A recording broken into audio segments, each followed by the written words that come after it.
Okay. Hi, welcome to the second episode of Revealing Your Ruby Slippers. Hello, I'm Belissa, resiliency and mental fitness coach. And I'm Oz Powers. And today I'm so excited because the second episode, we're going to get to discuss with Belissa some of the challenges she's overcome in her life, some of the transformations she's gone through. And we're going to really delve into her story. So I can't wait. Let's go, Belissa. I'm so excited. I'm so excited. And I want to digress a little bit because this is not being scripted. I did not give him questions. I did not tell him. He doesn't know everything about my life. We talked a little bit about my story, and we had some technical challenges before we got on, and we just couldn't stop laughing. I got the giggles, and I have to tell you, that was not always me. I have learned to laugh at myself. I have learned to let it go. I have learned to let it be easy. I've learned to go with the flow. I have learned to develop this amazing resiliency. And humor is my superpower. Humor is my best friend. And I'll get into a little bit more of that later, but I just, it's not about being perfect. It's just about being real. And that's what we really want to get into. Revealing your ruby slippers. And I want to show you connecting with other people, like the way that we have just happened to meet each other through a mutual friend or a mutual acquaintance for you. And we, like, when you meet certain people, your energy just, you have synergy with them and your wavelengths are aligned. And we loved being around each other and talking about things. And it's just really been a wonderful thing. So communicating, connecting with other people is so much more important than perfection. Absolutely. And not just connecting, allowing the connection to reveal the magic that is happening between us. I mean, I feel like we've been on fire. I feel like you have allowed me to connect with that highest and best part of myself, that even though I'm an exceptionally creative person most of the time, you opened a door that I had shut for a while. And I wasn't thinking big enough in my life. And I've always been an extremely big thinker, but man, you woke something up in me. You start crying, my makeup's going to run. It's true. And, and I think that is the key. We are not in this world alone. We are all connected. And even at our darkest times, and I'm going to share with you what inspired me, but we are not alone. Absolutely. And anything can change in a minute. And the thing that I want people to know, the one thing in the world that we never want to run out of, and I think it's even more important than food and water, is hope. Hope. You know what I love is when you start living, when you find hope in the darkest night and you start living with love in your heart, what happens is people like Belissa come into your life. These people, these gems of human beings will just start appearing. And you would be in a point in the past where you thought, like, I'm alone, or my life is over, or I'm a failure, or I'm going to die alone. Nobody's going to love me. And all of a sudden, when you change your perspective, when you realize your God power that is inside of you, the ruby slippers, if you will, that you have inside of you, and you get that little spark of hope, doors that you can't imagine will start opening in career and creativity, and people that come into your life that just appear. And you're like, this is like a script somebody's writing. Well, it is a script. You are in conjunction with the great creator of the universe, the greatest artist ever, that probably had something to do with that background behind you because it looks very beautiful, and we're constructing the universe every day. So if you don't show up for that, if you're laying in bed like I was for 3 years, wallowing in your shame and your, tragedy and your failure, and not seeing the flower blooms around you and the beautiful people that have been brought to your life, like my dear husband and my little puppy and friends that I've had, like my dear Rita Book, that you may have saw last night when we went to the concert and saw the Freddie Mercury lookalike. But you can't imagine the doors that are going to open when you make it through the other side of trauma, when you face it and start changing your perspective. Yeah. And I want to plug my laptop in because I don't have it plugged in, and I'm going to go. Okay. It just gave me a warning. Okay. I'm going to go down if I don't. The ships are going to go down, baby. Gotta have power, baby. We're breaking up into re-entry, baby. Okay. And I want to acknowledge something. There is no shame in being down. There is no shame in feeling the feelings. And Yes. one of the most powerful things I think that you and I are about to do is that we're reaching people in their living rooms, in their cars, in their beds, in their bathrooms, in their wherever, right? Yeah. That we would have never connected with. And maybe there's somebody out there that is feeling hopeless, that is feeling traumatized, that is feeling like their world is over and that the dreams have died. Can we say the word suicidal? Because yes. I mean, just like 3 years ago, I had suicidal thoughts because I felt like that my career was over, my life was over. And I was so damaged by being thrown away by my family and the job and all the stuff in my little, and just like you can't see in that moment that this darkness you're feeling is not eternal. What is eternal is your ruby slippers, is your God spark, is love. Right. And if you will allow yourself to envision yourself, and what I did, one of the techniques I use is I imagined myself as a little boy.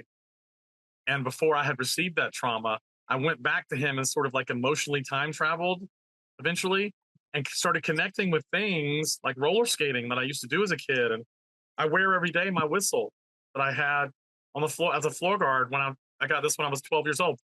Slow down, girl. You're going too fast. Stop kissing in the corner. Stop eating that corn dog, you know.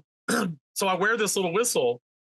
And in a future episode, we need to talk about these kind of talismans and how they hold energy and the concepts about that. But connecting with yourself and kind of getting power from yourself when you were that young, innocent, you know, open-minded, loving, beautiful thing will help you lift yourself up out of that darkness, and so that you can get on your feet. Just stand on your feet. Like the song that I love from the Rankin and Bass little puppet things from Christmas. Put one foot in front of the other, and soon you'll be walking out the door. Just put one foot in front of the other. That's all you got to do. You can just get one foot moving. The other one's going to come behind because we were made that way. Our feet follow. So if you just start moving that 1 foot, baby, your trajectory will start and you'll meet people like Melissa. Amazing things will happen. You will have things that you can't imagine that will come to you when you are open and live like that and have your open heart. And it's just such a wonderful thing. So hang on, baby. That's right. On the rope and hang on. And keep listening, because we're not just going to share our stories. We're going to share yours. We're going to interview people, and we're going to give you techniques. I've been a mental fitness and resiliency coach for over 20 years. And one of the things you've learned from the best people in the industry, iconic people. And plus we're going to go to iconic people that are some secret guests that we've been planning that are kind of famous, that we're going to be talking to and revealing some of their traumas and going through. And we hope it's going to help you. But absolutely, she has learned from iconic, amazing teachers. And Melissa she's a gem on this earth. Thank you. And so are you. I am so blessed and grateful every minute of the day. Your energy, you know that song, your love is lifting me higher than I've ever been lifted before. Don't keep it up, quench my desire. Exactly. And you don't have to know how. You don't have to know how. We want to give you hope. And I feel like the reason that we chose, before we go into my story, the reason that we chose The Wizard of Oz, my favorite movie, Oz's favorite movie, I get this feeling that, you know, when we're feeling really down and depressed. Wait, I gotta show something. Wait, I gotta interrupt you. Okay. Sorry. That's all right. No worries. Check it out. Yes. Can you hear it? It lights up the fire behind her. I see the fire. Margaret Hamilton, baby. And your little dog, too. I love it. Isn't that amazing? I love it. It was a Hallmark clearance Christmas ornament. And I was like, yes, baby. Gotta have it. Gotta have it. I didn't know what, and this is a good segue into my story. I didn't know what The Wizard of Oz was about. I just knew it was my favorite. my favorite. And I have this really cool story to tell you about how connected I am to this and what we're doing in the last couple of weeks that happened about the story of the Wizard of Oz. But I was singing when I was 5 years old, Somewhere Over the Rainbow. And I didn't know until I was in my 20s, my early 20s, why was I so fascinated about why? And it was because Dorothy had a house fall on her. You had a house fall on you, metaphorically. So have I. I've had many. You've had many. We've had many, many houses fall on us. And what I mean by that, you lack you're doubting, fearing, and worrying your life away. You're overthinking it. And you wonder what's going to happen next. And you feel like it's going to be bad. And you have this impending doom. Just the music. And maybe we should bring in, maybe when you edit this, maybe you can add in some of that Wicked Witch music at the scene. And everything is whirling around. You can't make sense of it. And you don't realize that you've got the courage, you've got the brains. Yes. You've got the heart, you've got it all inside of you. And that's where the ruby slippers come in. And that's why it's so powerful. And as we were talking about, what do we name this? What is this going to be about? The day, within the hour when we got off the phone, when we said, let's have this be our theme for our podcast and see where it goes. Someone that I didn't know, I didn't realize I knew, messaged me on Facebook out of the blue. And she said, I came across this in my journal. I think we had just become friends on Facebook. I came across this in my journal when I was in elementary school, and your name was in it. You were in a recital singing Somewhere Over the Rainbow from The Wizard of Oz. An hour after that. And I remember those ruby slippers. I remember making them with the scarlet red glitter. And I remember making a huge mess. And the glitter was popping off or falling off of the shoes everywhere you went.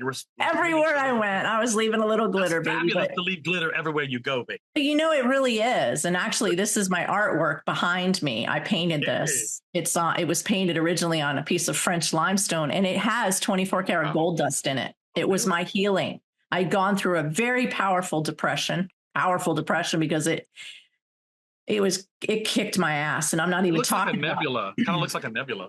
And it was all my feelings, all my emotions coming out. Like I gotta have to find a way to express them. And so I think that one of the most powerful tools that we have is creativity, tapping into that. And how many people listening, we'd love to hear from you in the comments. How many people listening know that they've had a time in their life where they felt this amazing greatness in them? They felt like they were capable of doing anything. And how far back do you have to go to when you were thinking about that? Was it 5? Was it 8? Was it 10, 11? Was it 12? And maybe something happened to you. Maybe there was a trauma and you stopped dreaming. You stopped thinking. You stopped being curious. You stopped believing in yourself. You stopped believing in something greater than yourself. You stopped believing that things were possible. And I remember my aunt, my favorite aunt in the world, my aunt Rita Pamad. She is a world-renowned author. She wrote a book. You should check it out. Anyone who's ever read it is given a 5-star rating. She wrote a book called The Seeker, The Seeker, A Sea Odyssey. And she wrote it about traveling around the world on a houseboat. And the reason I bring her into this is because she told me when I was a little girl, she said, you are a possibility thinker. And that's my default. Even when I was suicidal and even when I was depressed, and I do want to go back and talk about that. And I always thought something's possible. There was a spark that never died. And if you're listening to this, there's a spark in you. Lots of sparks, lots of sparkles. There's a quote that I really love. I can't remember who said it, so we'll just say, anonymous. But the quote is that when you see something that you admire in someone else or in the world, that you aren't given that admiration for something else without having the ability to manifest that in yourself. And I think it's seeing the God spark in others that you carry in yourself, that you inherently have, the ruby slippers and others that you have in yourself. And that's something that, everyone needs to realize that when you look at someone, you look at Melissa and you admire how eloquent she is when she talks. You admire how hard she works and all of the daily affirmations she makes and all that.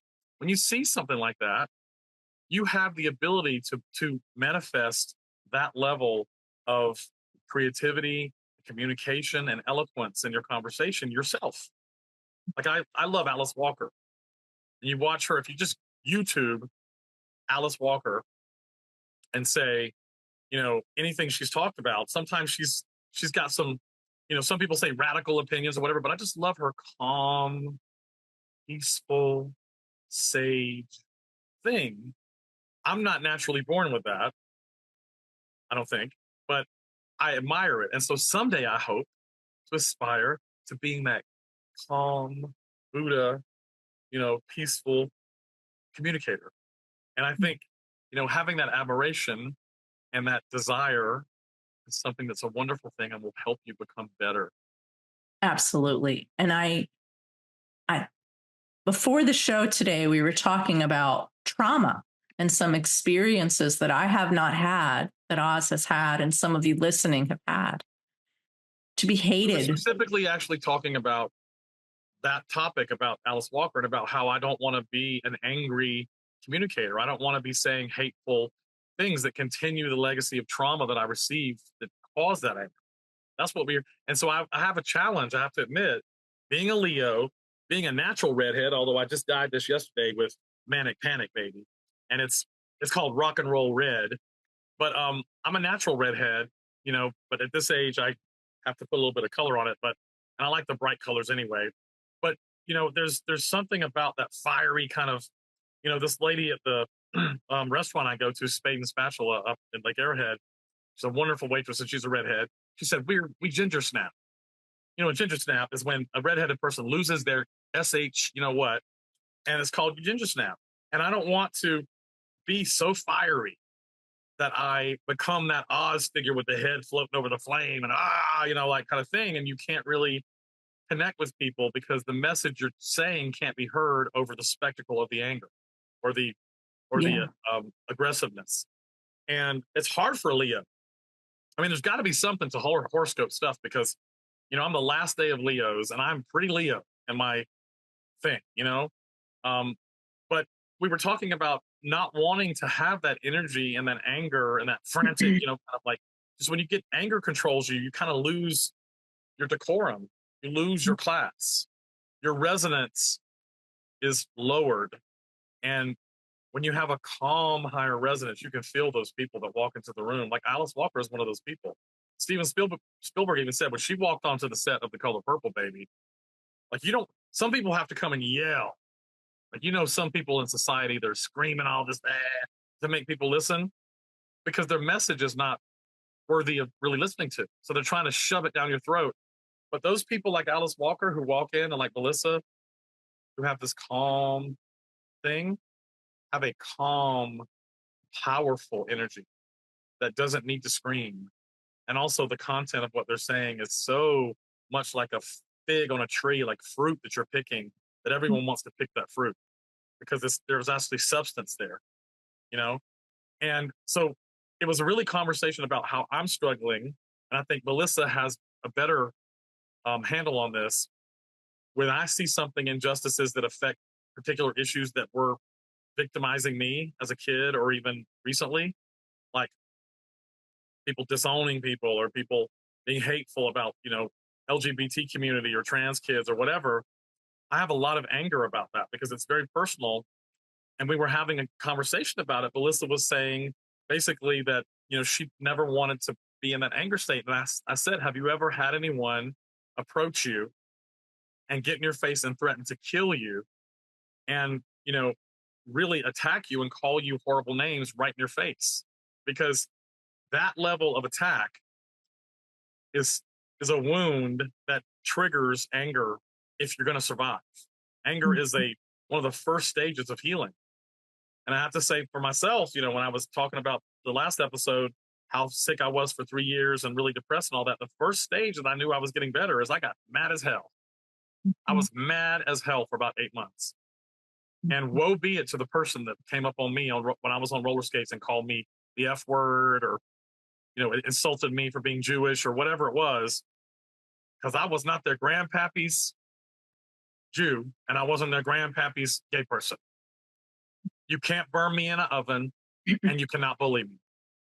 That's not going to happen. That's not the script that I'm writing for myself in conjunction with the creator of the universe. So that was a period of time where I was myself sitting back in a seat and seeing myself be angry and scared the crap out of some people by my anger, my fury. But at the same time, it was part of the healing process. And it was hard for me too to experience, because I'm not a violent, angry person naturally. I'm a happy person and I want people to do well. But when you are so traumatized by stuff that it is either fight or flight, anger is one of the stages of healing that is not comfortable for other people to witness, or for you actually to witness. Mm-hmm. But it's a necessary part of the process. And I think a lot of healing conversations don't include the fact that there is some dishes that get broken. There's some bowl in the china cabinet stuff that goes on that is necessary as a byproduct of healing and is actually healthy for the person that's doing it. And it has to be allowed to happen as long as it's not hurting other people or damaging or being extremely violent. But it's very uncomfortable to watch for a lot of people, because especially if you haven't dealt with your own issues or your own traumas, it's going to trigger you and you're going to be like, ooh, I can't see that, So I think that's a very, very multi-levered conversation we should get into in more depth in another episode.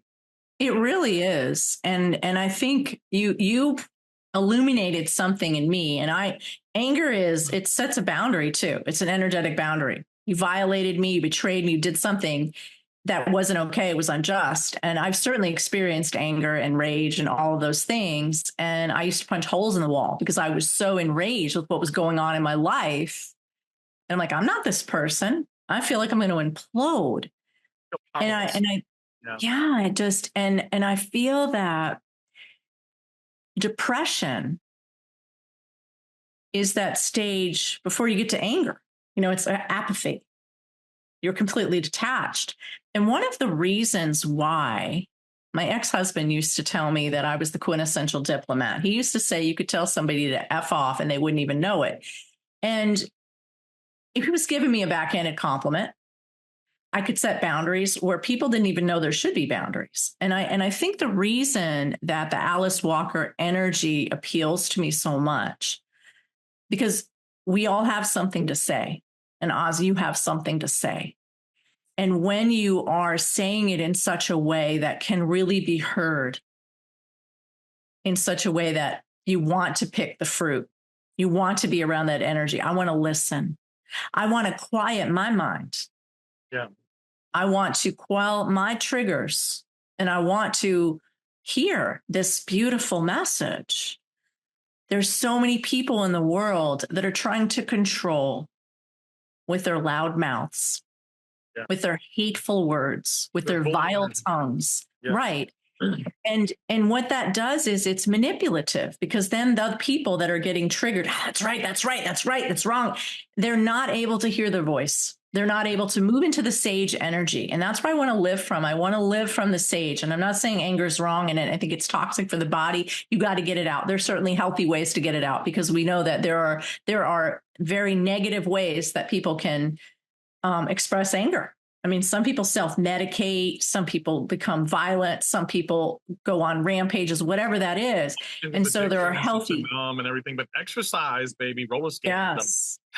Yes, the roller skating queen. We're going to have to do an episode with you on roller skating. Any exercise that gets your endorphins going. Yeah, something that's going to heal that energy and move you to another level that's healing. So there are ways of healing.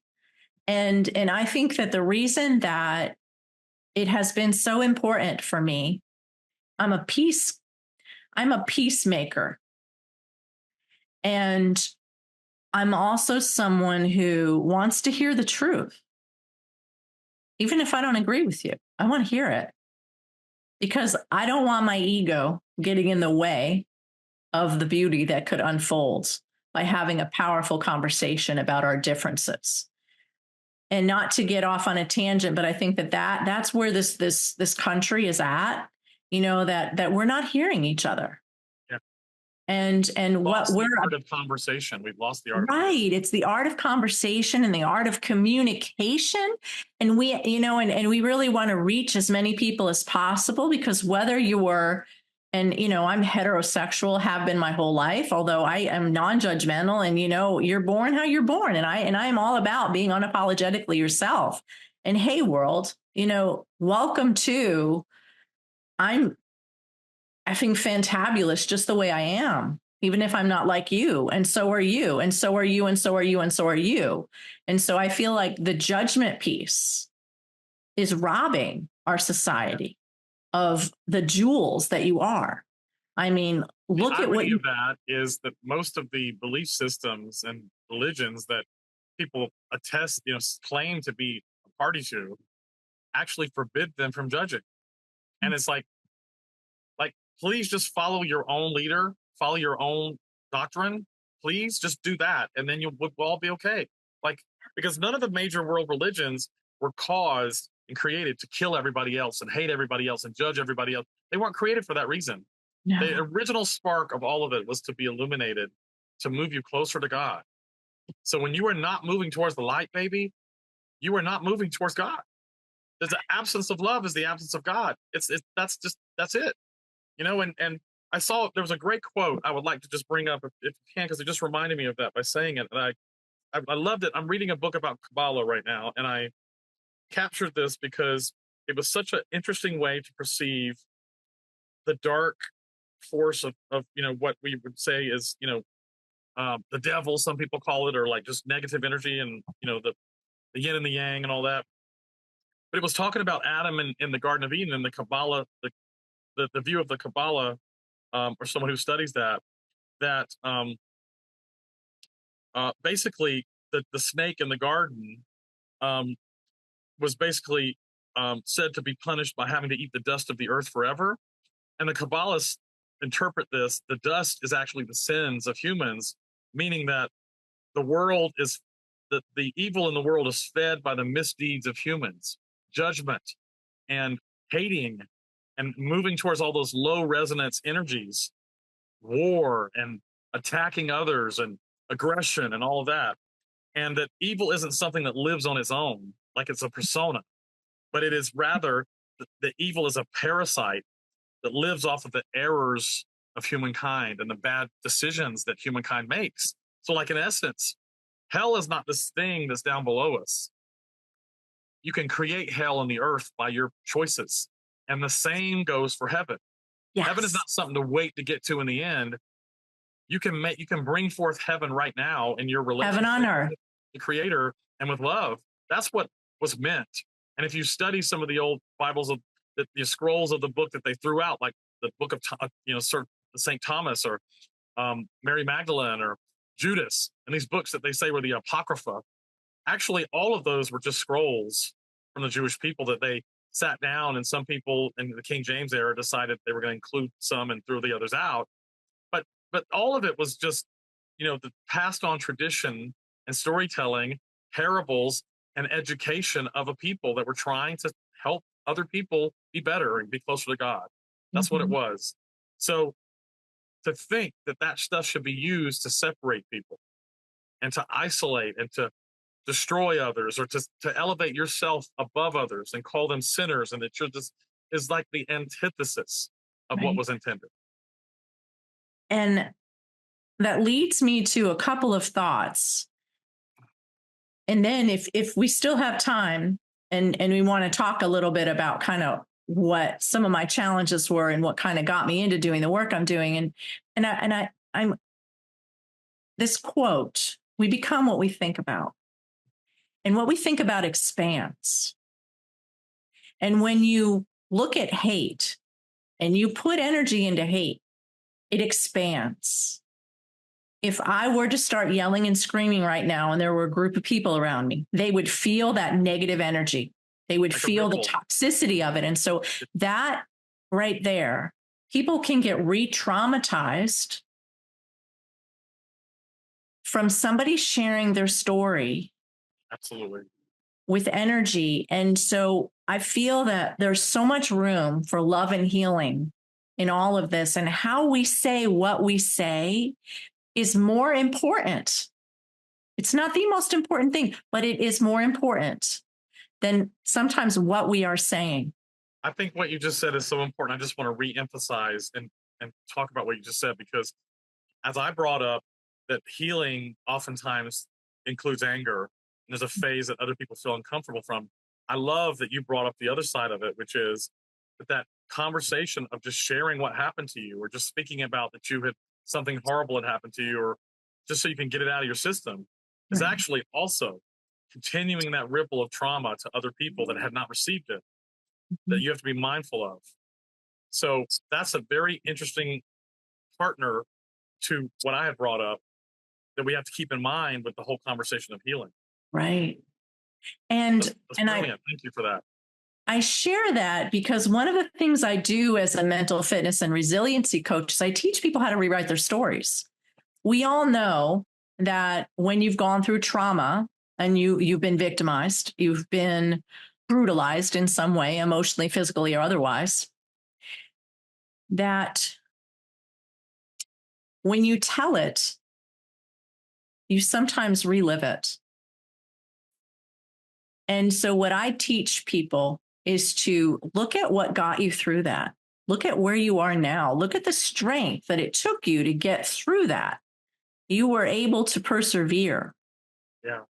You were able to find yourself in the midst of the dust, in the midst of the rubble. There was some light in there. So let's look at that and bring that into the future in strength-based positive psychology. Let's focus on what we want to expand, not what we don't. So we don't want to relive the trauma. And it's not that I don't want to listen, but if I'm listening, and I'm very much an empath, I'm extremely psychic. That's not what I do for a living, but I think it's what makes me a really good coach. Is that I feel things. I feel it in my body when you're talking. I feel it here, here, here. I can tell you where you're feeling it. Yeah. And then I can tell you kind of where you might be stuck and help you move that energy and shift. Are you aware of that? Fascinating point. And I have to say, just now in this conversation, a little bit earlier, I had a Oprah's aha moment with what you said. I had an aha moment about that, because Bev Sue had been telling me that when I shared with her about how, don't shut me down because I got to talk. I have to go. I can't be at the final destination before I reach it. Like, don't envision me as this person who's gotten over trauma until I have, and don't expect that from me. And for you to tell me to be quiet and not talk about it is really hurtful to me, because I have to do this.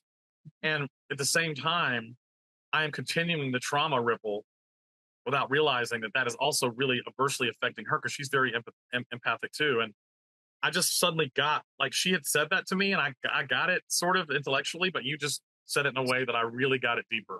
Really got it deeper. It's a very important matter. This warrants a much longer conversation. Absolutely. And I can teach. I mean, I'd love to be able to, talk about that, and I can bring some of my past clients on. And I had an epiphany that I don't want to forget, because I think it was important. One of the characters in The Wizard of Oz, and just as a little fun exercise, I would love to know in the comments if you could share what character was your favorite and what character do you resonate with? Glinda the Good Witch, Dorothy, that was mine, and Dorothy. Who do you resonate with? And the reason I asked that is because while you were talking about the great and powerful Oz, there it is. I love it. I used to have those collectible dolls. I'm missing only one. I have them somewhere. I'm missing Glinda the Good Witch. For the Blu-ray release or something, and they were going to throw it away. And I said, don't throw it away. Oh, I love it. I love it. I love it. It was on the box, so. I love it. Yeah. And it's Oz, because you said something that made me realize, when you said, this big, powerful, fiery Oz head, right? And I think you may have even done an Instagram video on that, and the special effects were amazing. But guess what? Yeah. And I don't want to get too personal with this or use any names. Think about the people that try so hard, like, don't take my mask off. Don't let anybody see who I really am. I don't want anybody to see who I really am. So let me keep the mask on. I'm going to get angry at you. I'm going to just blow up at you. Who does that?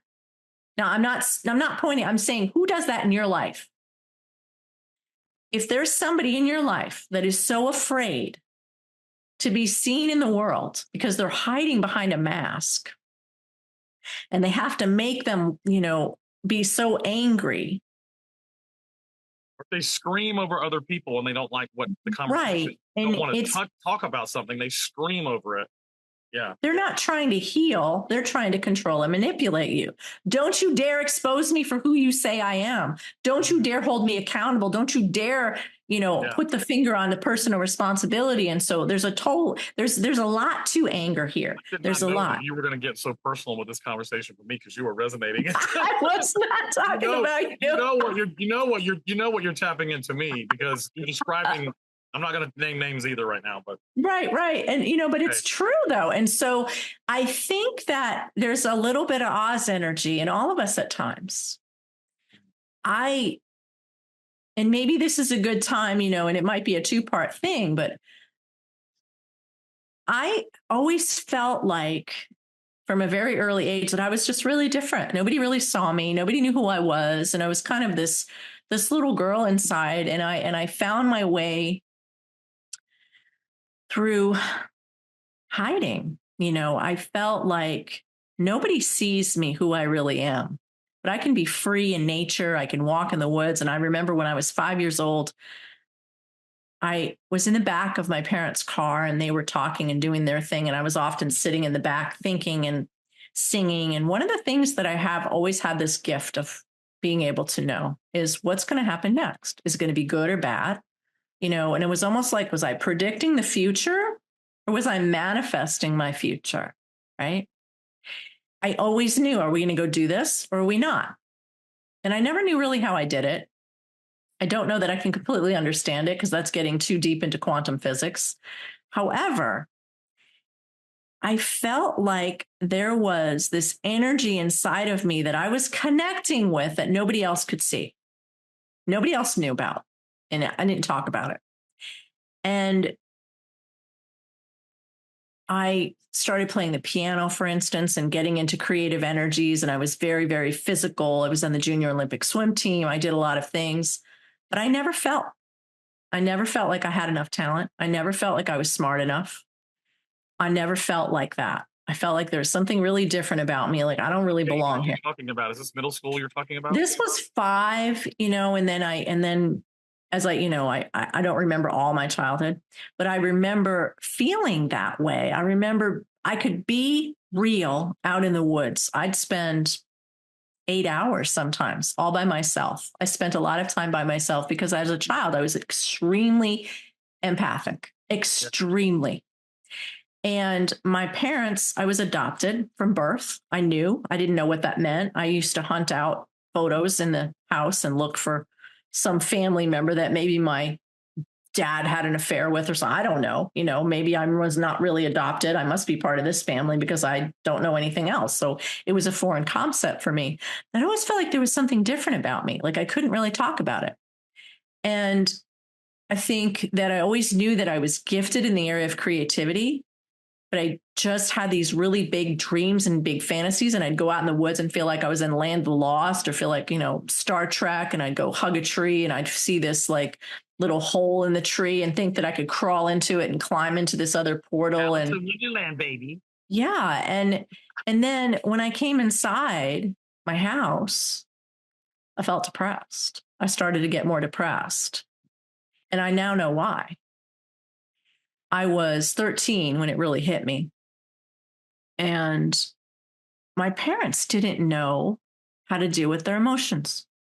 They were depressed and anxious. I didn't know. Even my biological mother and father, who I did not have the pleasure of meeting, I've met other family members, and I'll get into that in another episode. But I didn't know. I got whammied. Not only was I adopted into a family that had severe anxiety and depression, I guess you'll have to edit that out. And I didn't know, right? So what did you want to edit out? The bark. You didn't hear the bark? I didn't hear it. Oh, well, that's amazing. This microphone is incredible. Okay. So now we know. Thank we you, have Yeti. Thank you, yes, Yeti. that we didn't even have to edit that out. That's fantastic. So, I knew there was something really different about me and I just didn't know what it was. And I felt by myself. I felt alone. I felt like no one understood me. No one knew how sad I was getting. My dad, amazing father, amazing mother. I'm never going to put them down. My dad had a drinking problem and it was pretty bad. he drank to be able to escape. He was a very gifted, very psychic man. My mother was amazing. She never really had her voice, though. She couldn't communicate her feelings. And here I am.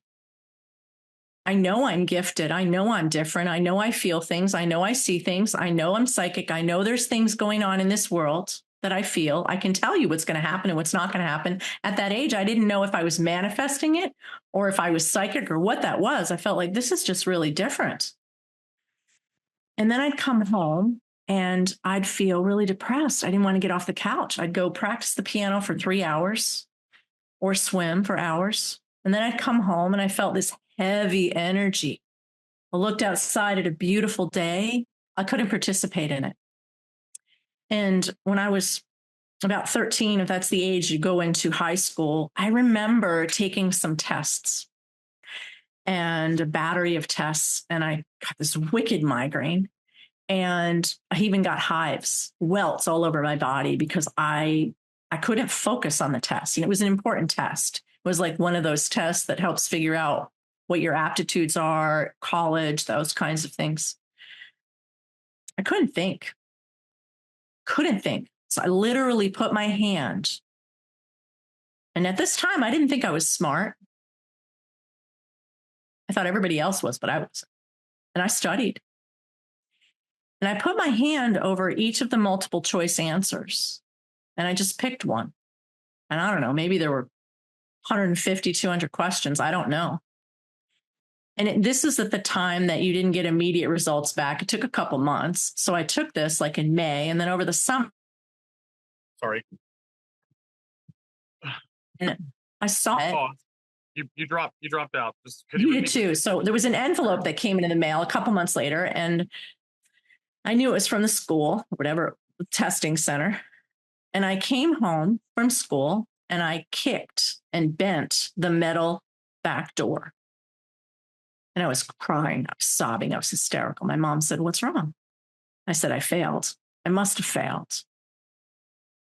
She opened the letter and I passed. Not only did I pass, I was in like the top percentile in the entire state of New York. Wow. For math and science. I still, to this day, I don't love math. There was something about me that I intuited every single answer, and I scored like the top 5% in the entire state of New York. I was getting college offers from all of these colleges. Like, I hate math and science. I don't want to do that. And then I did a thing. I go into high school. I don't know what came over me, but I was always an introvert. I always loved the underdogs. I always loved the people that people teased. I always connected with the people that were a little different. I always did. And I didn't care what everybody else thought. I was willing to sit with the kid, who I'm still friends with, by the way. His name is Richard. And he was in special classes, and I didn't know why, but I would sit with him at lunch, and he would take a carton of milk and he'd put his meatloaf in it and his applesauce and mix it in there. And everybody thought it was gross. And I thought, well, if he's doing that, there's something really different about him, and he needs some love and he needs some compassion. So I sat next to him. Ali Sheedy from the Breakfast Club, which put the right on the sandwich with the little powder stuff, the sugar thing. I loved her. And I actually have a picture of my bangs, like looking like her. Remember when she did that and the dandruff came out of her hair onto the? No, I don't have the dandruff, but yes, yes. So I didn't care what everybody else thought, but I took a hit. My popularity took a hit, or at least I thought. Because when I was in the ninth. Say again? Because you were hanging out with him. Or other kids like that. Yeah. Okay. But I didn't care. And I decided that I was going to audition for the May talent show in May. And I sang, and they let me sing in front of my entire class. I think there was about 400 people, the 9th, 10th, 11th, 12th graders, and I was in the 9th grade. Here I was not popular at all. I was teased, bullied. Not the way that a lot of people were, but I was bullied. And I sang tomorrow. The sun will come out tomorrow from Annie. Not what you want to sing in front of your high schoolers to be popular. I wasn't thinking about that. Whatever do you mean? I was putting on my ruby dam slippers. That's what I was doing. That's what I was doing. Did you have a red curly wig on? No, but I had long brown hair and a cowlick because my mom liked to cut my bangs and stick out. And I sang Open Arms from Journey because those are my dad's favorite songs. Love it. And I sang that. That took all the courage that this little girl had. Screw you, bully. Screw you. I'm going to get up there and make a fool out of myself. And I don't care. I don't care. And I did it. And they clapped. I don't know what else happened because I felt like I was going to pass out. You know, after that, I was more extroverted. After that, somehow I got on the cheerleading squad. Don't ask me how. I still think to this day that I got on there because nobody else tried out. I don't really know. I even got voted into student council. I don't remember the office because I was so excited that I got voted in. I thought surely nobody else did it. And then for a public speaking assignment, instead of doing a public speaking event, I sang. I sang a song, Left in the Dark Again, or something like that. And I was just finding my own beat to my life. I was putting my own slippers on, but yet I was still depressed. And at the age of 16, I got accepted into Juilliard School of Music for a special program. I played the piano, but I like to sing. And they only had 2 slots open for piano, and they had more slots open for singing. I didn't get in for piano, but I was happy because I really just played the piano so I could sing, but I didn't know that at the time. And I got in, and I didn't know how to deal with it. I was like, this isn't me. I'm not that good. I can't fit in here. I don't know. These kids are staying up all night. They're partying. They're shallow, superficial. They're just into gossip and competition. And I want you to be better. I want to be my best. I lift people up. I didn't know how to live in that competitive environment. And I didn't believe that I deserved to be there. I didn't. And I left. And I know now that it was anxiety and depression. I was so anxious, it made me sick. How long? And I was 16 at the time. Yeah. I was just there for just a few months. Yeah. Just a few months. And my parents used every penny that they had, and they never judged me. They're like, okay, it's okay. It's okay. But my dad was still drinking. And it was pretty bad. He worked shifts. And my mom was taking Valium at the time. Her hair was falling out, and she had gotten a job. And I think in real estate, it was her first kind of like career-like job. And I think she was taking some college courses too, because she hadn't gone to college, because her father told her, my grandfather told her, I'll send your sister to college, who was my Aunt Rita that I mentioned earlier, but you're not smart enough. You don't get to go. You can't go. And so my mom didn't really have those dreams, really, to think that she could do more. But she didn't really talk about that much. And the household was so depressing. My dad literally did not speak to me for 2 years, and I don't know why. I was laying on the couch. I'd come home from school, I'd play the piano, I'd do my homework, then I'd lay on the couch. Maybe I'd watch TV, or I'd just go to sleep because it was so, and I started getting migraines, and I started having an upset stomach, like throwing up from heartburn. And I was internalizing all the trauma. I was such an empath, but I didn't know it was making depression. It wasn't just my feelings. It was everybody else in the house, because nobody knew how to express it. And how many of you out there have experienced that? You're living with trauma. You're living with people who don't know how to express their emotions. Love my parents. They both passed. I love my parents. They just didn't know how. So I was dealing with it. My mom was drinking, or my dad was drinking, and he couldn't express his feelings. And my mom was taking Valium, and she just would check out. And nobody even knew how to ask me how I was doing. And then I met a boy, and I didn't really date that much in school. And I met a boy outside of our school, and he was kind of a bad leather jacket dude, but he was kind of cute. And I knew he wanted something from me that I didn't want to give up. It was my virginity, and I didn't want to give it up. And there was a snow day one day, and I had to stay home from school, and he knew that. and he made his way over to my house. I don't know how many miles he hitchhiked or whatever. And my dad had met him previously and brought him into his trophy room where he had deer heads and antlers and a gun collection, and said, if you don't bring my daughter back to this house the way she came, this will be you. I remember that.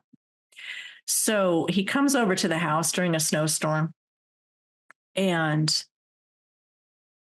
we ended up having sex, and it was horrible. I was traumatized. I didn't want to have it, but I didn't know that I could say no. I didn't know that that was an option. I just kind of went with it. And I was so traumatized and depressed. And there was an ice storm because it was a snow day. It was an ice storm. My dad comes home from work, and I didn't want to tell him what had happened. So he saw that I was upset. And he said, well, your friend is still here. I guess I'll have to give him a ride home. And I said, I'm just upset about something else. I lied. And I said I was upset about grandma. I think my grandmother had cancer at the time. And he took him home, and I was so traumatized. And it was around the Christmas holiday. And then it got to be New Year's Eve. And my dad and I got in a fight. I was on the phone with someone, and the phones were on the wall. And I said, F you, Dad, because I was just so angry to the world. This was my Oz, this was like the Oz energy coming out with me. I was punching holes in the walls. I was doing things because I felt like I was going to combust internally, just explode, but I didn't know how to tell anybody.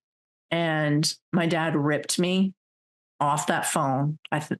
The phone did not get ripped off the wall, but I think it could have come off the wall. And he started attacking me, and he climbed on top of me, and my mom had to pull him off.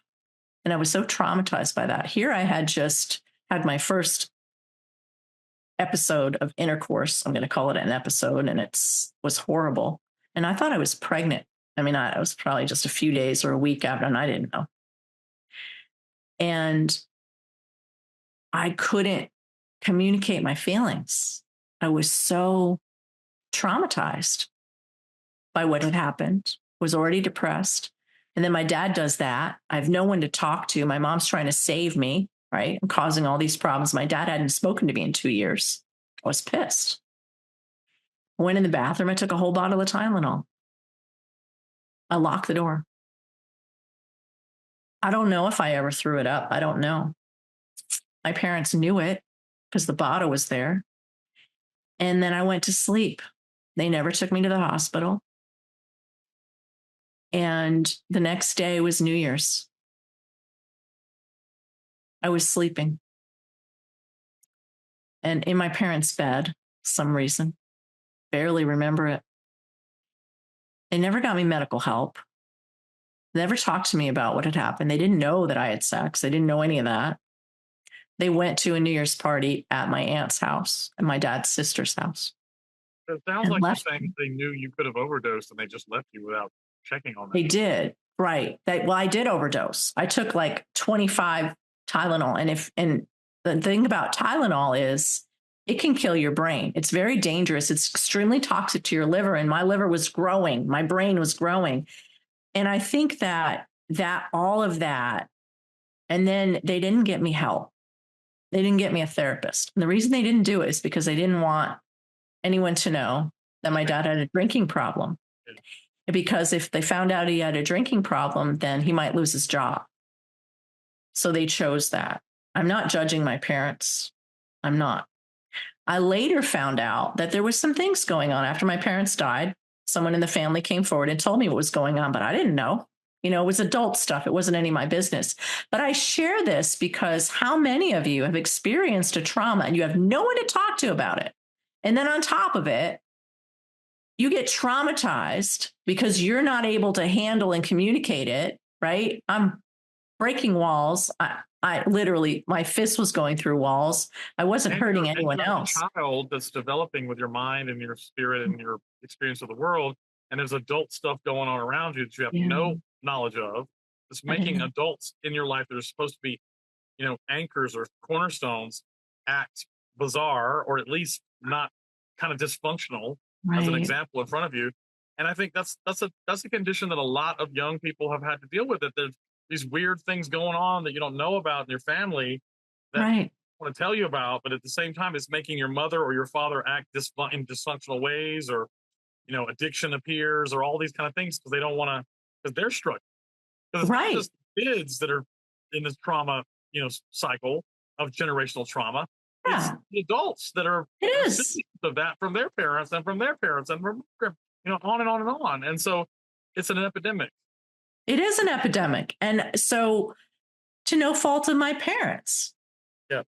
certainly no fault of mine. I didn't know, but I'm going to tell you that I was in a brain fog for the rest of my high school. I didn't even go to my high school graduation. I got enough credits. I was smart enough. Go to your prom? Yeah, but I really didn't want to. Somebody asked senior prom or just the senior prom?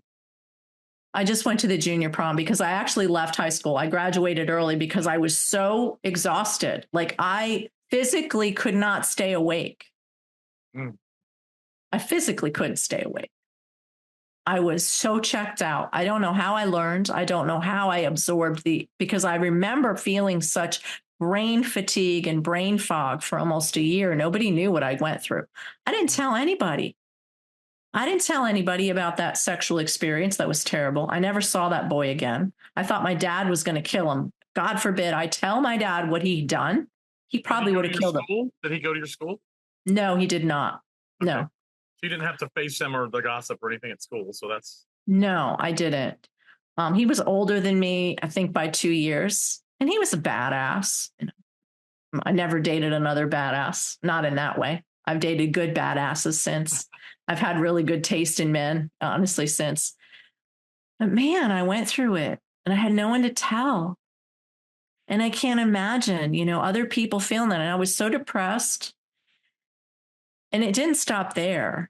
I just knew that the voices that I was hearing in my head, the commercials in my mind, if any of you have seen some of my videos, I talk a lot about the commercials in my mind. I didn't know that some of that programming wasn't mine. And I teach people how to rewire your brain and how to be more resilient, and how to live in that collective consciousness space, God spark energy, that we all have that. And I knew I was gifted. I tested off the charts. I knew I was gifted. I knew there was more in me. But I was so depressed, I didn't know how to access it. And I feel like anger causes depression. I feel like you stuff it. And I also feel like not living in your gifts. If you're feeling really stuck in your life, it could be because you're not playing big enough. You're not playing full out. And that was my case. Like if I had learned how to play full out early on, who knows what I could have become. Your full potential because of the. I couldn't, and I didn't have anyone to talk to about it. And not only, everybody was dealing with their own trauma, so I became somebody who was a helper. Can I bring up something that I've done? I mean, it seems to me, I'm just connecting the dots here, but hearing what was said to your mother by her father, that you're not smart enough to go to college, I'm not going to invest in you in that way because you're not worthy of that, basically. Right. And then you also sounds like, even though you were on the cheerleading team and you were, on the student council, you had feelings of being inadequate or being deficient compared to other people, that you weren't as maybe other people saw you. And I see a thread of trauma running from your mother to you, of seeing yourself with the eyes of maybe a parent or another individual, or how maybe some other people have perceived you, and not seeing yourself as you actually are. So your mother carried the burden of being seen by her father as someone who wasn't worthy to have, to go to college. She was so stupid. She didn't have, and so when you take that on and those eyes become your eyes, and you look at yourself as this thing that is not really true, actually. Right. And it reduces in a legacy of trauma of that rolled right from your grandfather, your mother's father, to her, and then to you, is profound. And I think that is what we were talking about, the exponential trauma roll, like a stone rolling down the hill that gets snow on it or moss, and it grows and grows and grows and grows, because it goes from passes from grandparent to parent to child to on and on and on, until people stop it, until you become aware of what's happening and stop it. And thank you for saying that, because I want to share a little bit more of the trauma. It goes deeper. And maybe this can help people have compassion for people who don't know better. My parents were beautiful souls. They loved me. They would have done absolutely anything for me. I was with them when they both passed. I miss them every day. And their generation didn't receive the tools. They didn't. Just now starting to have these conversations today. In this culture, in 2024, they're starting to be talked about more and more. But our parents and the generations before, do you think that they were given any tools to deal with all this barrage, even more exponential trauma, the world wars and all the things that they had to go through, the McCarthy era of the 50s that my parents were formative as teenagers and young people. They were formed with all this conspiracy and hatred and this kind of this fascism, and they weren't given the tools. So we can't blame and be angry with people that never received the tools from their teachers, preachers, and parents. We can't. We can't. And so there's a couple things I want to add to this. One, I shared that I was adopted. I asked my mom my whole life, "Are you sure you never had any kids?" And I told you I was very psychic. You sure? When I was in my early 20s, I met my biological. You dropped a little bit. I missed you after you said, "Are you sure I'm not adopted?" And then what did you say? I said, I kept asking my mother, "Are you sure I was never adopted?" "No, you're never adopted, never adopted." Well, something inside of me said, it's not making sense. Okay.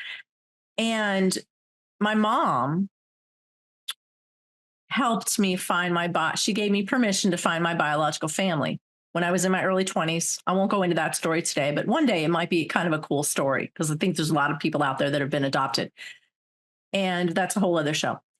And I met my biological family. My biological mother had passed away. At that time, I didn't know who my biological father was. It was like she had an affair, and that's all I knew.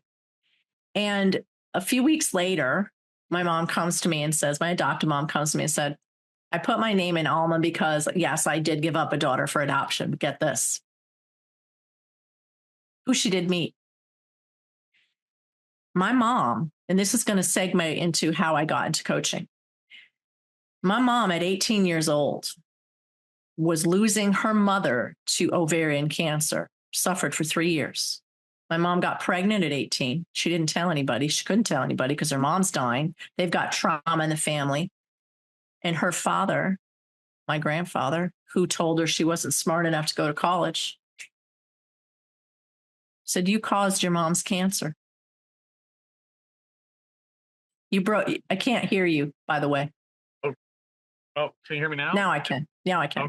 Yeah. And so he not only blamed her for that. Here she is pregnant. She knows she can't have a child because back then you just didn't do that. She didn't have the resources. She was a mess emotionally and otherwise. And she didn't want to have sex with the boy that she had sex with that got her pregnant. And her mother's dying. And she's not in the best emotional mental state to have a parent be dying. And she didn't know how to handle that. So I think she wasn't, I don't want to say as kind. I don't want to speak for her. She's no longer here, but she didn't have the relationship with her mother. And her father said, "Well, your best feature is your long hair. That's the only thing good about you." And her hair was down to her waist. My mother took her hair, put it in a ponytail, and cut it off and hung it on the door. Mm-hmm. Talk about trauma. Yeah. And talk about a statement. Well, if you're just going to value me by my hair, watch this. Boom. Right. Wow.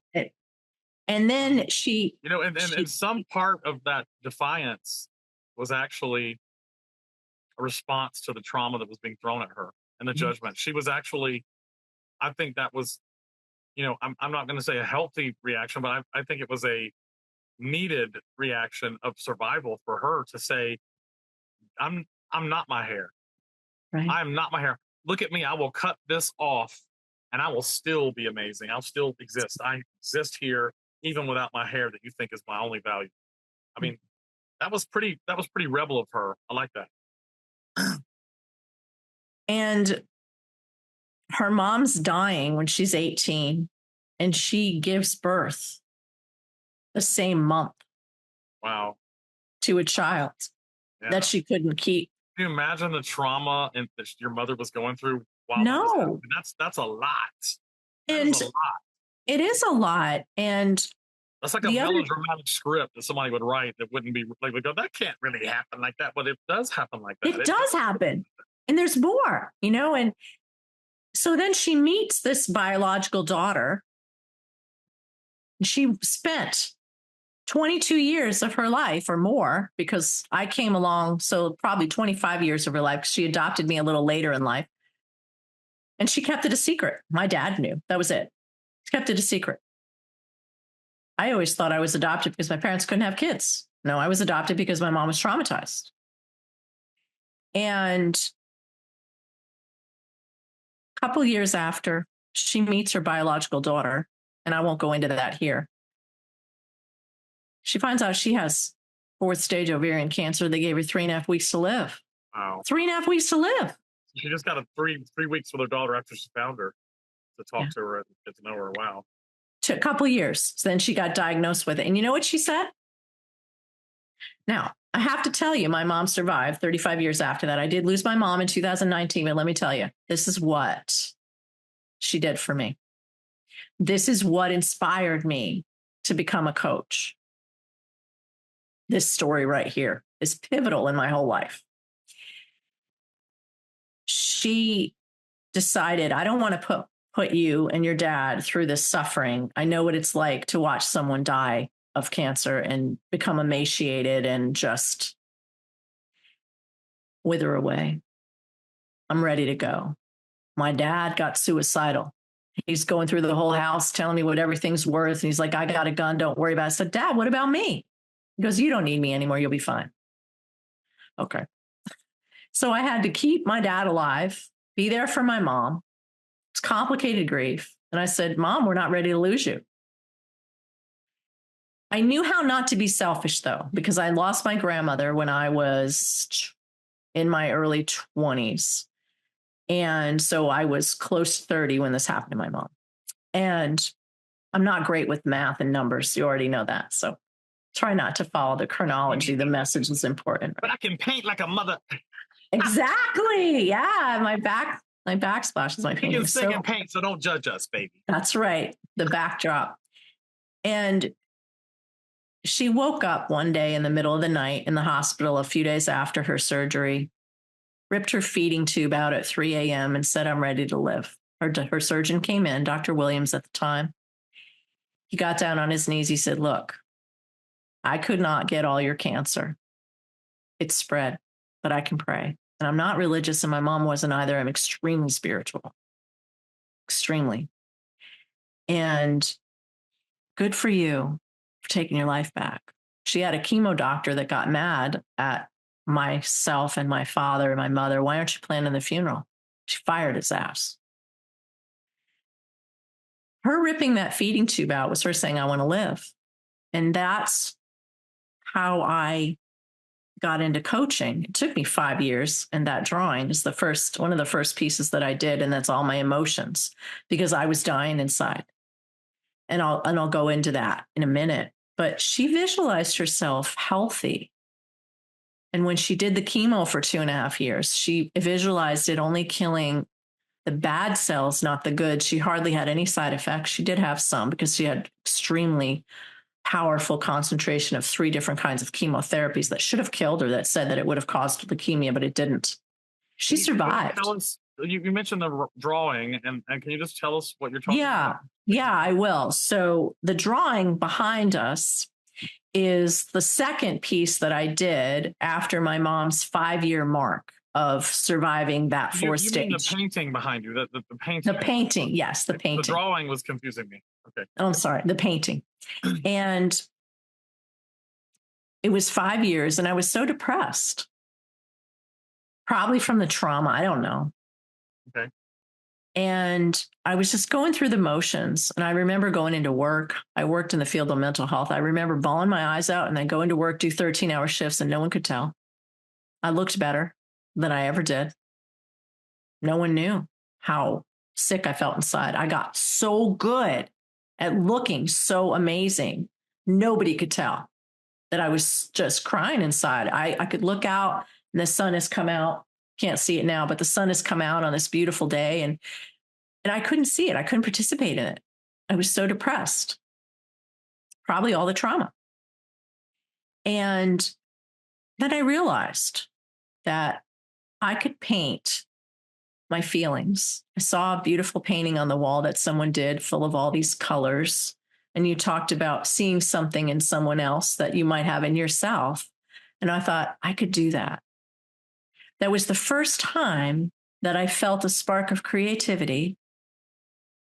And I was always an exceptionally creative person, but I went through this 5-year drive spell of being dead inside, waiting for the shoe to drop, waiting for my mom to die, waiting for my... It's like kind of numb and feel Yeah, I checked out. I didn't even know how to cry. I used to be a walking Kleenex commercial, and then I didn't even know how to cry anymore. And I was so emotional. And I'm sure I'll cry on this episode, or or the next one, or the one before, like I did last time. I've always been very expressive with my emotions, but for the 5 years, I wasn't. Yeah, because it was so traumatic for me to lose my mom like that. And then I picked up some paints, and I just started painting my emotions. That was my intention, just to heal it. Pretty amazing. When, watercolor therapy for me has been one of my major healing techniques. And it's really, I don't know if everybody experiences this, but for me, when I was tortured with a concept or with something that had happened to me or a particular trauma event, when I would sit down and just clear my mind, and if that was still what I was thinking about, or if I was still feeling that, I would just paint a painting about it. And when I finished that painting, it was like a miracle. Like, the energy that I was giving to that event that was traumatizing me, I didn't think about it. It was like it went into that painting, and it existed in that painting, and it was out of my body. So I could actually close the book until I pull those paintings out and start talking about them to somebody to share. They ask me questions about it. Then I can remember. But other than that, I was finally able to let it go. Right. To let it completely go, and just not like the effort and energy of painting it, the physical activity of painting it, somehow remove that trauma from my cellular structure of my body and put it into that painting so that I didn't have to carry it. I don't know how to explain it, but that's how it feels. I felt that way too. And I feel that way with singing. I still sing every day. It's a gateway. It's a gateway. I don't want to use the word drug, but it's a gateway, because I was able to allow the energy of the creativity, the force of that, to express my emotions. Yeah. It's a healing mechanism, actually. It's a healing technique and mechanism. Both of those, music, sound, and art in any kind of form, and exercise. That combination of those things is the magic. Whatever you call it, it's the way to overcome massive trauma and not lose your mind. And I didn't know how. I mean, I saw that, and I looked at. I probably saw it, and then 6 months later, I painted, and it didn't look like what I saw. Yeah. But my point, and I used 24 karat gold dust in this piece. This piece was painted on French limestone, and I used these colors, and I literally blew that design with my breath, and I breathed new life into my life. Exactly. And I've been able to live in that space. I've had my moments and had my times, and don't get me wrong. Exactly. I know how to pick myself up now. And, and you saying that, the creative force and exercise and all of that, we've got to learn our own mental diet. That's part of mine. And if I fall short, that's how I'm going to get into the black hole of depression. And I'm going to go into that later. And I really, really like to talk about that, because there's a black hole that we could fall into. And I feel like it's almost an addiction of negative thoughts, negative self-talk, and those things. And there are techniques, and there are things that you can do to help yourself. But that was mine. And, there's more to my story, but that was really the big piece. Picture, by the way, is beautiful. I can see like your soul in that.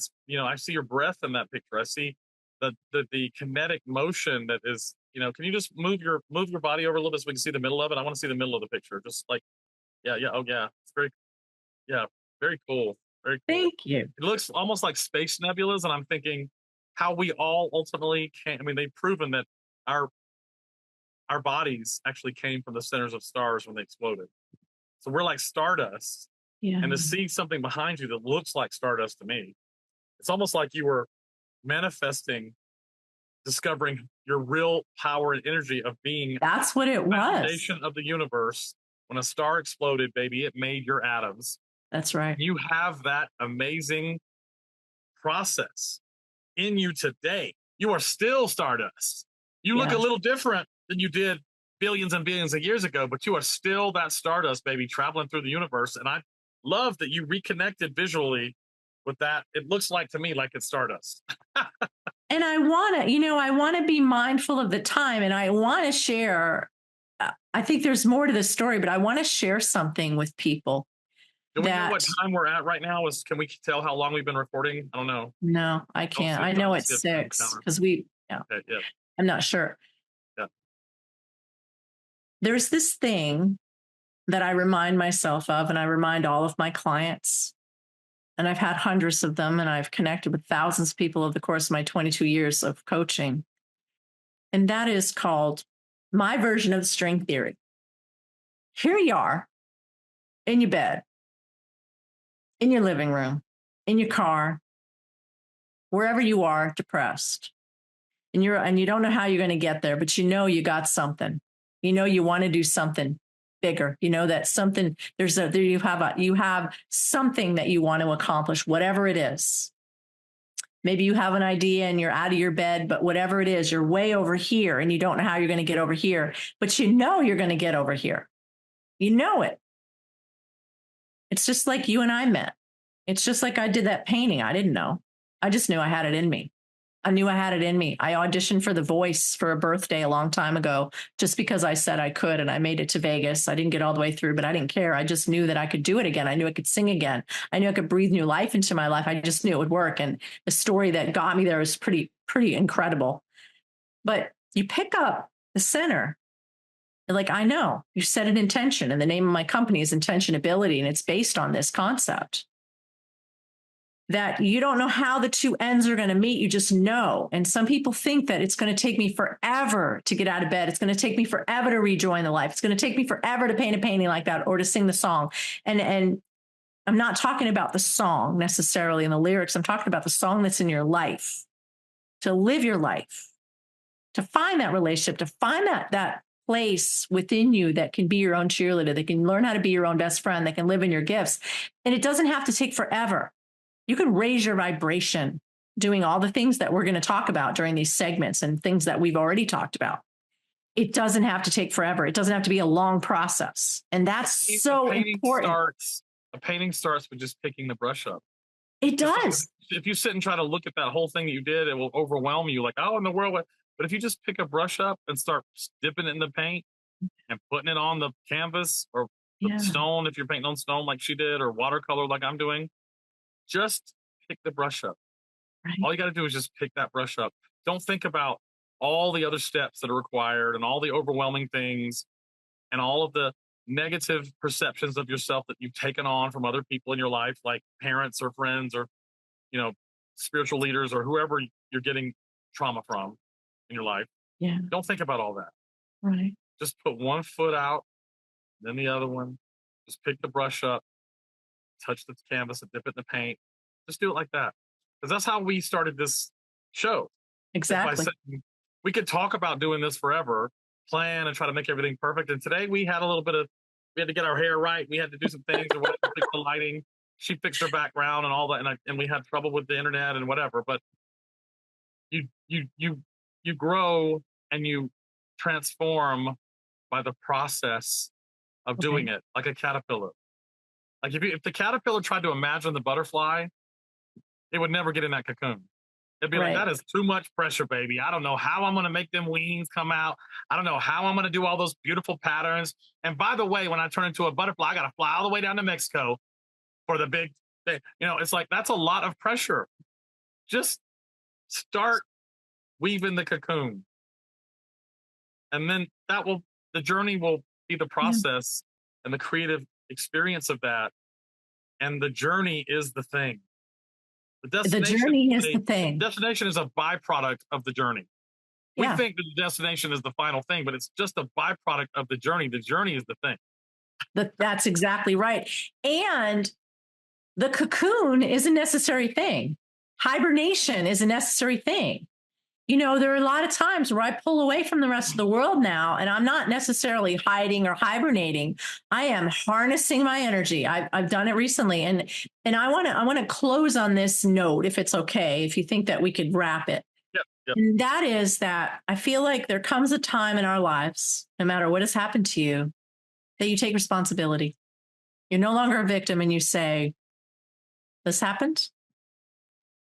I am going to learn how to parent myself. I'm going to learn how to express my feelings. I'm going to learn what my mental diet is. I'm going to learn how to rewire my brain. I'm going to learn how to rewire the hard drive of my mind and get rid of the bugs in my software, baby. Like, get rid of those bugs and take out the viruses, take out the things that are making you sick. Because you know what? The things that might be making you sick,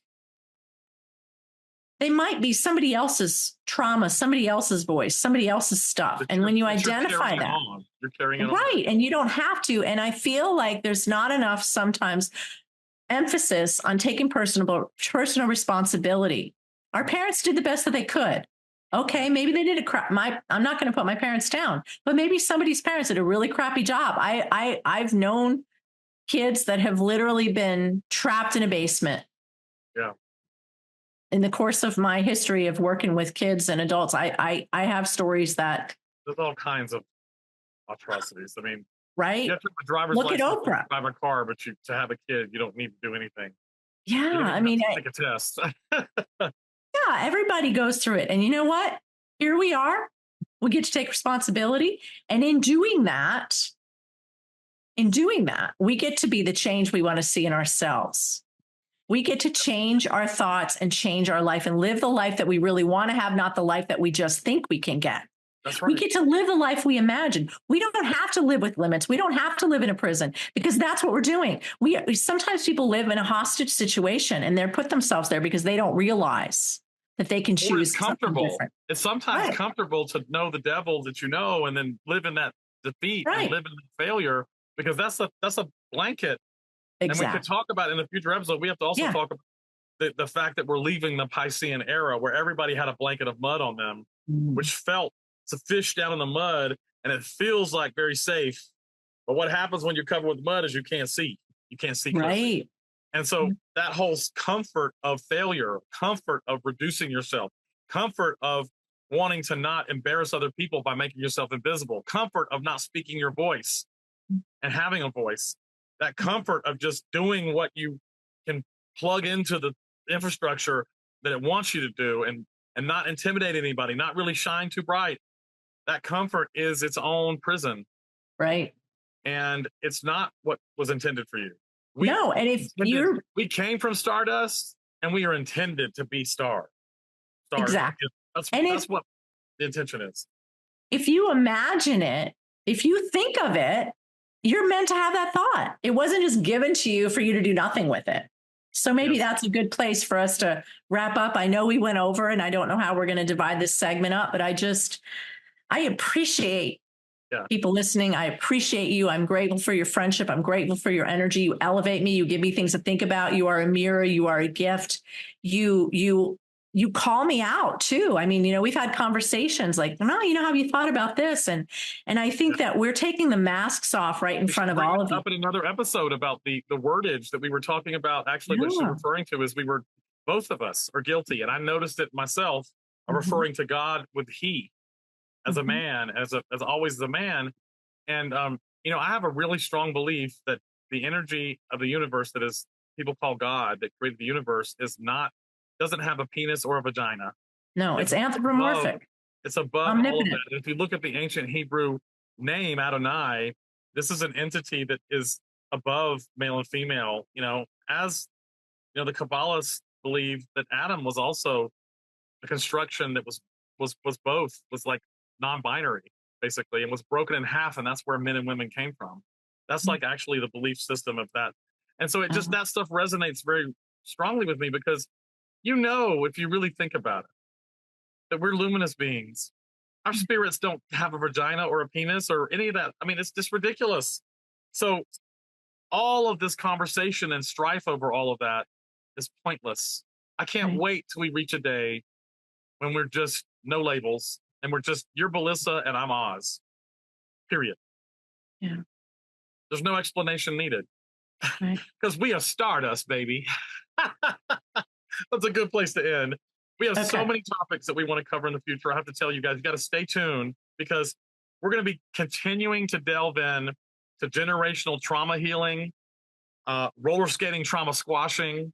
We're going to talk about all kinds of challenges that people are facing, the fear that's currently out there in our country and in the world, perpetrated by people who are actually relics of the Piscean era, which is all about aggression and conquering and cutting trees down and killing indigenous people and taking no responsibility for your actions.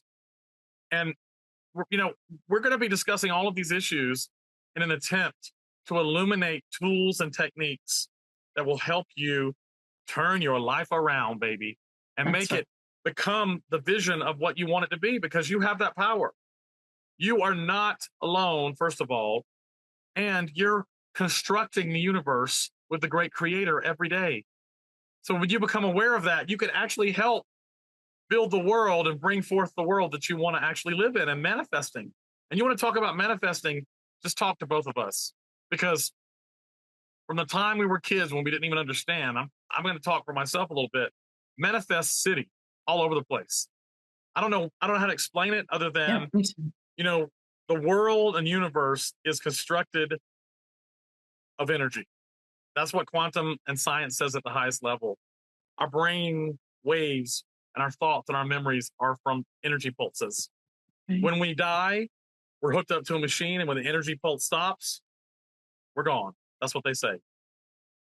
Well, we know that we don't disappear, because no energy doesn't just disappear. It transfers into a different form. But if all matter in the universe is energy, you're thinking it up with the great creator. Right. So use your thoughts and your intentions and understand the power of that, the power of your ideas and thoughts and words to yourself and to other people around you. Absolutely powerful. Absolutely. Absolutely. I love you, Melissa. I love you too. You're amazing. And I have to say, you are stardust, baby. The painting and you, it blends together because you're all created from the center of that star, and amazing. I love you. I love you. Thank you. All right. Thank you guys for watching. Please keep watching Revealing Your Ruby Slippers, because we're going to bring some amazing stuff, some surprise guests. Stay tuned. And even some contests. You never know what might happen on Revealing Your Ruby Slippers, baby. All right. We'll see you guys later. Thank you so much.